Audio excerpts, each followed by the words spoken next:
जी viewers, welcome back. Good healthy morning. हम बात कर रहे हैं पॉपुलेशन के हवाले से, बर्थ स्पेसिंग के हवाले से, नंबर ऑफ चिल्ड्रन के हवाले से, और हमारे पास एक कॉल मौजूद है। जी अटेंड करते हैं। अस्सलाम वालेकुम।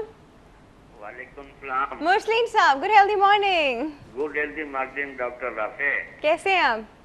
बस अल्लाह का शुक्र है, आप सुनाएं। हाँ जी, मैं बिल्कुल ठीक ठाक हूँ। हमारा आपने पोल का सवाल तो सुना है ना आज? जी जी सुना है। क्या कहना चाहेंगे? क्या कहना चाहेंगे? देखिए, आजकल जो है ना, वैसे ही लोग जो है ना, आजकल की जो लड़कियां हैं ना, वो बड़ी रिजर्व रहती हैं, मतलब अपनी फैमिली प्लानिंग के अंदर। अच्छा, दूसरी बात यह है कि ये सब कुछ अल्लाह की तरफ से, जैसे कि आपके व्यूअर्स ने जो है ना आपके सवालों के जवाब में यही कहा है, मोस्टली अगरचे फैमिली जो है ना बढ़ती है तो उसमें कोई मजायका नहीं है, लेकिन मैं कहूँगा थोड़ा सा उसमें ड्यूरेशन वक्फा होना चाहिए। देखिए, आज से आप 20 साल पहले, 25 साल पहले चले जाएं तो पहले लोगों को सिर्फ दो चीजों का शौक होता था। एक तो अपनी फैमिली बढ़ाने का और दूसरे अपने बच्चे पालने का। उस वक्त लोगों को कोई कभी जरूरत में खड़े हो। जी जी जी, सुन रहे हैं डॉक्टर, उस वक्त किसी लोगों को कोई जरूरत महसूस नहीं होती थी फैमिली प्लानिंग की या बच्चों को रोकने की। तो मेरे ख्याल में मेरा अपने जाती राय जो है वो ये है कि बच्चे की फैमिली प्लानिंग से बेहतर है कि थोड़ा सा वक्फा होना चाहिए, ताकि जो है ना बच्चों को माँ केयर कर सके। वक्फे को ही कहते हैं। हाँ, वक्फे को ही फैमिली प्लानिंग कहते हैं। नहीं, देखिए, फैमिली प्लानिंग जो है ना, भाई हमने 3 बच्चे 4 बच्चे मतलब जो है ना पैदा करा। हाँ, एक तो नंबर ऑफ चिल्ड्रन भी, और दूसरा उनके बीच में वक्फा कितना है, वो कितना है। लेकिन एक बात है, मुरसिंह साहब ने कहा कि पुराने ज़माने में लोग 12-12, 13-13, 14 बच्चे पैदा करते थे। सर, इसी वजह से आज ये सिचुएशन है कि हम ओवर पॉपुलेटेड हो गए। अगर वो उस वक्त इतने बच्चे ना पैदा करते तो आज हम इतने ओवर पॉपुलेटेड ना होते, इतनी अनएम्प्लॉयमेंट्स ना होती। 60-65 के लोग जो होते हैं वो जॉब्स पे लगे हुए हैं, और 25-30 साल का लड़का विदाउट जॉब फिर रहा है। ये रीजंस है ना इस चीज के। हम लोग को यहाँ ये बात समझनी चाहिए कि उस वक्त ये होगा। डॉक्टर, ये हमारी गवर्नमेंट की प्लानिंग नहीं है ना। हमारा पोल का सवाल भी तो यही कि अगर गवर्नमेंट ने बैन लगा दिया तो सही है क्या? नहीं, गलत है, मेरे हिसाब से गलत है। तो फिर गवर्नमेंट क्या प्लान करेगी अभी, और क्या कर सकते हैं मुझे बताएं। वो एम्प्लॉयमेंट के तरीके निकाले, वो कितने, लेकिन कितने निकल सकते हैं? जितनी पॉपुलेशन है उतने तो निकलना एकदम से बहुत मुश्किल है। नहीं, मुश्किल कुछ नहीं है। ये मैंने कहा कि अपने ऊपर जबर करने से बेहतर है कि थोड़ा सा वक्फा होना चाहिए। बस मैं तो वक्फा होना, कितना वक्फा? कम से कम 3 साल का तो होना कम से कम 3 साल। यही फैमिली प्लानिंग है sir. This is family planning. Family planning का मकसद प्लानिंग करना है। आप 2 बच्चे करें, 3 करें, 4 करें, लेकिन माँ और बाप की सेहत को देखते हुए करें। अभी एक डॉक्टर ने कहा कि जी 1 बच्चा होना चाहिए, माशाल्लाह। दूसरी डॉक्टर के यहाँ वैसे ही 4 बच्चे थे। डॉक्टर नहीं, she is a mother. She is a mother. वो माँ है। वो डॉक्टर नहीं है, वो माँ है। ठीक है, चले माँ ने कहा, आई एम वेरी सॉरी जी। नहीं, दैट्स ऑलराइट। एक खातून के यहाँ 4 बच्चे, एक खातून के यहाँ 1 बच्चे, ये जो है ना अल्लाह की देन है। लेकिन हाँ, हमें ये मेरा अपना ख्याल है कि इसमें वक्फा होना जरूरी है जी। वक्फा होना। Thank you so much for call Mursaleen साहब। मुरसलीन साहब भी फेवर में है कि वक्फा होना चाहिए। अच्छा मैम, आपके बच्चों में कितना वक्फा था? मेरी पहले 2 बच्चों में तो सिर्फ 1.25 साल का गैप था। 1.25 साल का गैप? और उसका फिर ये रिजल्ट हुआ कि मुझे कुछ मेडिकली प्रॉब्लम्स हो गई, और जिसे मैं आज भी फेस कर रही हूँ इसी कम गैप की वजह से। क्योंकि मेरे ओवरवेट बेबीज़ हुए, ये मेरी टेंडेंसी थी, और इसी रीज़न की वजह से मेरी यूरिटर में किंकिंग हुई। फिर मेरे किडनी ख़त्म हो गए। मेरा एक किडनी ख़त्म हो गया, सेकंड जो है जिस पर मैं अब सर्वाइव कर रही हूँ, अबाउट 12% काम कर रहा है।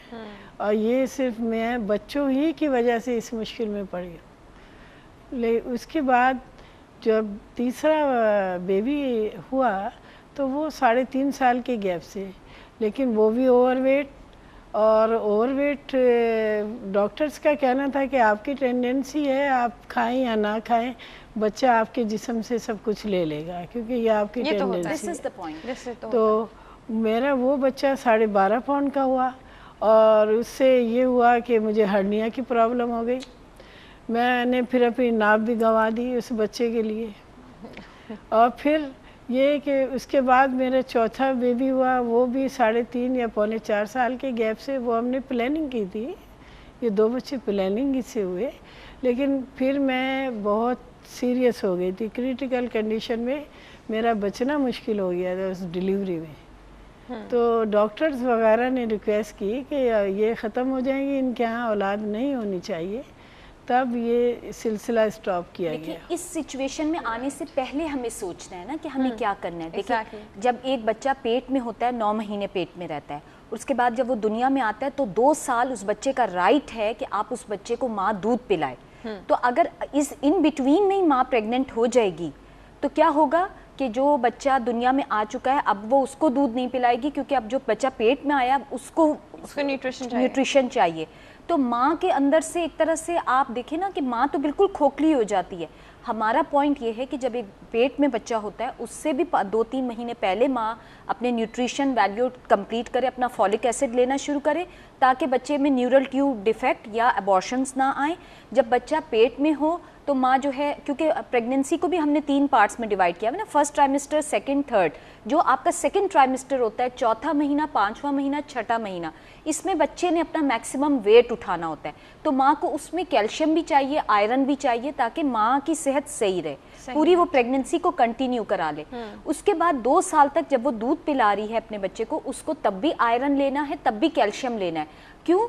اگر آپ وہ ماں نہیں لے گی یہ 9 مہینے پیٹ کے اور 2 سال دودھ پلانے والے, تو کیا ہوگا؟ آپ نے دیکھا ہوگا ماں کے ہاں چھائیاں پڑ جاتی ہیں, ماں کے دانت ختم ہو جاتے ہیں. آپ دیکھیں سب سے زیادہ جو ٹیتھ پرابلم آپ لوگوں کے پاس ڈاکٹرز کے پاس آتے ہیں وہ during pregnancy and after lactation آتی ہیں. ماں کے بال ختم ہو جاتی, ماں کی اسکن, یعنی جس پرپس کے لیے, یعنی اپنے ہسبینڈ کے لیے یا اپنی فیملی کے لیے اس نے بچے کیے ہوتے, کل کو وہی ہسبینڈ اس کو کہہ رہا تھا یار تم تو خراب ہو گئی, یار تم تو خراب ہو گئی, تم تو اتنی ڈی شیپ ہو گئی ہو, تم تو یہ ہو گئی.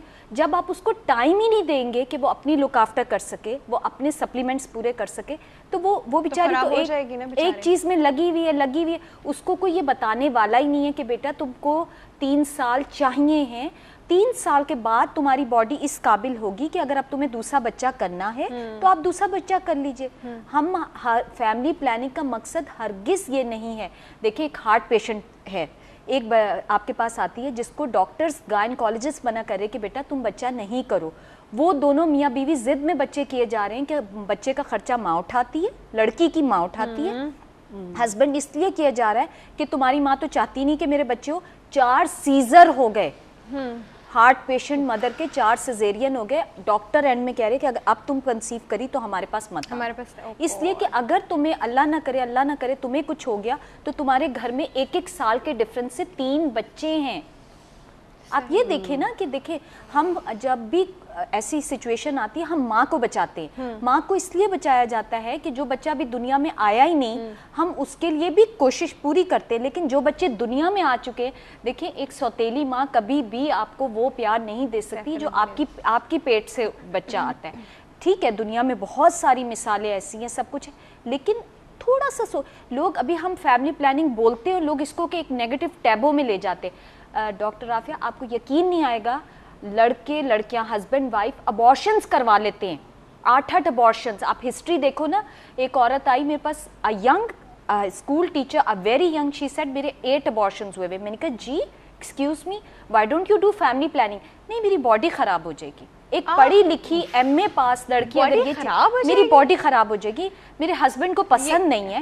تو میں نے کہا چندہ یہ آپ جو ابارشنز کروا رہی ہو, ایک کچا بچہ آپ کے جسم سے جب آپ خود نکالتے ہو, جب آپ نیچر کے اگینسٹ جاتے ہو, وہ آپ کی باڈی میں سے 7 پکے بچوں کی جان تو ویسے ہی لے جاتا ہے. تو آپ اس چیز کو یہ بات جو ہے ابھی ہم کرتے ہیں. کالر ہمارے ساتھ موجود ہے, پہلے کالر اٹینڈ کر لیں. السلام علیکم.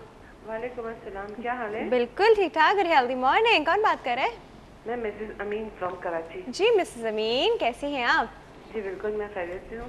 مجھے ڈاکٹر صاحبہ سے بات کرنی ہے. بالکل کیجیے, بالکل کیجیے. ڈاکٹر صاحب آپ مجھے ایک بتائیں گے کہ جب ایک عورت کے لیے شادی کے بعد جی کون کون سے ٹیسٹ جو مین ہونے چاہیے وہ آپ بتا سکتی ہیں؟ شادی کے بعد یا مطلب ڈیلیوری کے بعد؟ ڈیلیوری کے بعد ٹیسٹ جو ہونے چاہیے, 40 ایج کے قریب یا 40 ایج کے؟ نہیں دیکھیں آپ سوال پہلے کلیئر کریں. 40 ایج کے بعد.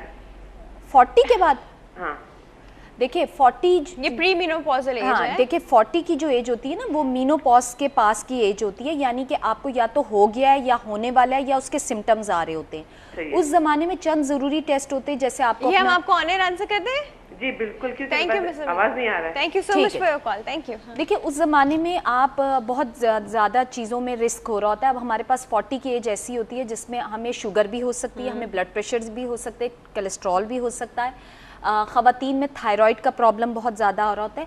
तो सबसे पहले तो अब देखें, चूँकि मैंने इन्हें देखा नहीं है, ये एक अपने करीबी किसी भी जनरल फिजिशियन के पास या किसी भी फैमिली फिजिशियन के पास जाके अपनी इनकी फ़िज़ीक को देखते हुए, इनकी चीज़ों को जज करते हुए अकॉर्डिंगली चंद टेस्ट हैं जो वो करा लेंगे, जिनमें ब्लड सीपी होता है, यूरिन डीआर होता है, कोलेस्ट्रॉल होता है, या सिम्टोमेटिक भी होता है। जैसे अगर इनके जॉइंट्स में पेन है तो उनका टेस्ट हो जाएगा। बात ये कि अगर इस तरह मैं ऑन ईयर लिस्ट बताऊं तो इस तरह तो कोई 10-12 टेस्ट हो जाएंगे। Exactly. और वो इनकी मतलब इनकी Bone pocket- density हाँ, test वो जिसको इनकी पॉकेट के ऊपर जाएगा। शी शुड फर्स्ट, इनको सबसे पहले, ये जिस भी एरिया में रहती हैं अपने करीबी इलाके में जनरल फिजिशियन या किसी भी फैमिली फिजिशियन को जाके ये कह दें कि मेरी ये एज है, मैं ये चंद सर्टेन टेस्ट कराना चाहती हूँ, तो शी और ही विल उनको बता देंगे और वो फिर अपनी उस लिस्ट के हिसाब से जनरल टेस्ट से, हम बेसिक टेस्ट से ही शुरू करेंगे। अच्छा मैम, आप कुछ आखिर में कहना चाहेंगी या कोई मैसेज देना चाहेंगी कि बच्चे कितने होने चाहिए? मैसेज मैं यही देना चाहूँगी कि बच्चे वैसे तो अल्लाह ताला ही की देन होते हैं। क्या वो अपना रिस्क लेकर आते हैं? बिल्कुल, ये हमारा इस्लाम कहता है कि बच्चा अपना रिस्क लेके आता है, लेकिन ये भी इस्लाम ही में है कि आप कुछ करेंगे तो तभी रिस्क आएगा, बैठे बिठाए तो नहीं आता। सही, डेफिनेटली। इसके लिए जब तक आप स्ट्रगल नहीं करेंगे, उसे हासिल कैसे करेंगे? रिस्क तो ऐसे आएगा। अब वो बच्चे को तो आपने हासिल कर लिया, अब उसके लिए आपने कोशिशें नहीं की रिस्क बढ़ाने की, वो फिर कैसे होगा? मेरा ये ख्याल है कि जो आजकल जो माशरे के हालात हैं, और इसमें मैं तो 2 बच्चों को भी नहीं कहूँगी, एक ही बच्चा बहुत है। चलिए जी, नाम होना इसी बात पे चाहिए। हमारे सेगमेंट का टाइम बिल्कुल कि खत्म हो औलाद गया है। है, एक बस। छोटे से ब्रेक की तरफ चलते। Thank you so much coming ma'am, thank you so much for coming. एक छोटे से ब्रेक के व्यूअर्स कहीं नहीं जाएगा, विल बी राइट बैक।